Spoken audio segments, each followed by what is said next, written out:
The name of this island in Hawaii can be pronounced two different ways. Locally, in Hawaiian, it's pronounced as Kahoolawe. The W is pronounced like a V.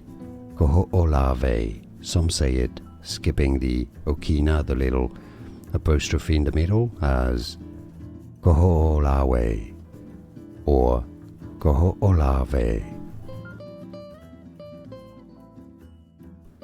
The name of this island in Hawaii can be pronounced two different ways. Locally, in Hawaiian, it's pronounced as Kahoolawe. The W is pronounced like a V. Kahoolawe. Some say it skipping the okina, the little apostrophe in the middle, as Kahoolawe or Kahoolawe.